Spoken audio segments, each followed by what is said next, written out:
Hey guys, Denise here from Sewlimitless, and in today's video I'm going to talk to you about this dress here. It's my latest Minerva make, so let's get started. First of all, welcome back to the channel. If you are returning, if you're new here, then hi, my name is Denise and this is my Sewlimitless channel. I am a Minerva maker, so this is my latest project for them. It is McCall's 7561. This is the pattern here. I believe this is from 2017 perhaps. Yeah, this is a pattern from 2017, and it is a knit dress pattern. It is a learn to sew for fun is what it says. There were a lot of changes that I had to make, so I'm actually glad I wasn't a beginner trying to do this, because I actually would have been a bit frustrated. But the fabric here it's really nice and stretchy, and it recovers really well. It is a French terry loop back knit. It is exclusive to Minerva Fabrics, and they gifted this fabric to me. What I did with this, the pattern, like I said, it needed a lot of changes, at least for me. I found that the length of the bodice, because I don't know if you can tell here, but this should hit sort of at your waistline, and for me, I'm not, whatever they call it, long-waisted or whatever. I don't even know what that means.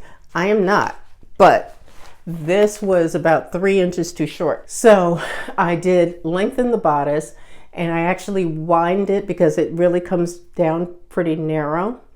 I should have widened it more, and you'll see in the pictures where there's some wrinkling in the back in particular, where the fabric kind of gathers up in the back, but it's actually very comfortable, so I'm really not concerned about it. And I put this together in a few hours, to be honest, but I should have made it a bit wider as well. I did need to lengthen it.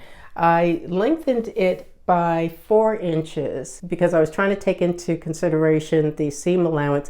I probably should have just done the 3 and then just made it a bit wider at the waist.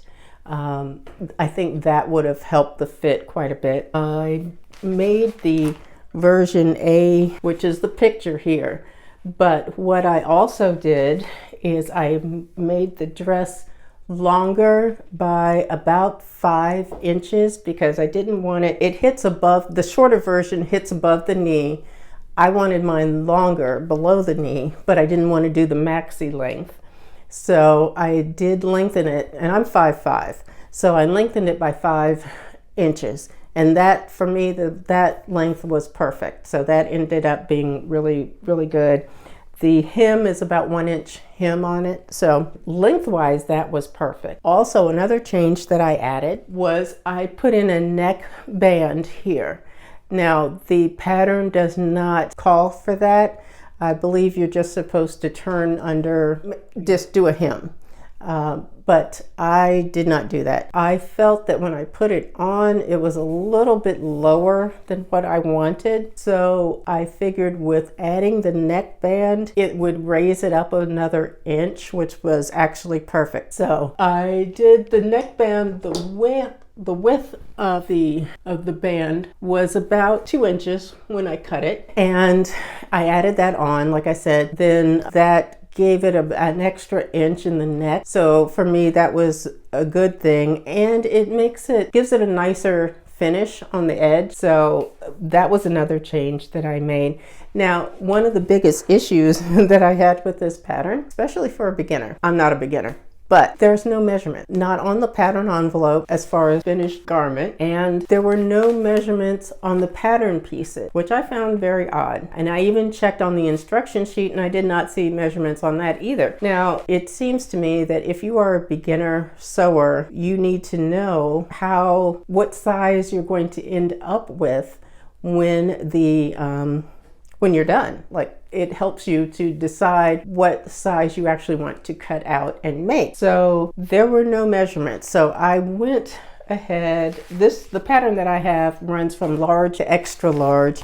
They also have an extra small to medium. I just went with the large and made adjustments from that. Now, I think it fits well.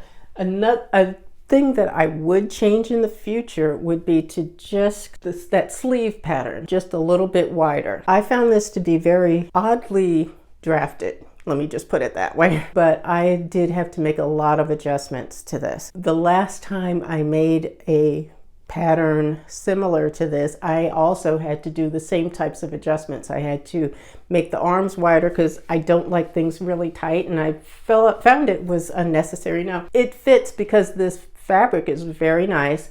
It's soft, it washes and dries really well, because you know, I'm that person where if I have to do anything besides put it in the washer and dryer, I really don't want to have anything to do with it, unless it was some sort of special occasion wear, something very special, that's different. But for regular clothing, I want to be able to just put it in the washer and dryer and be done with it. So the fabric is fantastic. I did not, on this one, I did not add pockets. I think that would be something that I might do in the future if I were to make this pattern again. Add some inseam pockets, because it's perfect for that. Just putting them in right below the waistline here. But I did not do that this time. So it's a very cute pattern, but there are just some issues that I at least had with it. Now I've seen a lot of reviews and people seem to love this. Which is fine, but I'm just saying this is what I had to do. I had to do a lot of work. And if I was a beginner trying to do this, I think I'd have been frustrated. So, you know, it is what it is in that regard. But the fabric here is fantastic. It's called an animal, I can't remember exactly, animal song, I think. Animal song, French terry loop back stretch knit is the name of the fabric. I can leave you a link to that fabric. You can check it out for yourself. So this fabric is perfect for a dress like this, a spring type of dress. I'm sort of transitioning and at least thinking about what I want to do for the springtime. So we'll see what else I come up with, but I did want to share that with you all today. So if you have any questions or comments about anything, please leave it down below. Go ahead and give the video a thumbs up, and please subscribe to the channel if you have not done so already. I appreciate all of you for watching, and I will see you in the next video. Take care, guys. Bye-bye.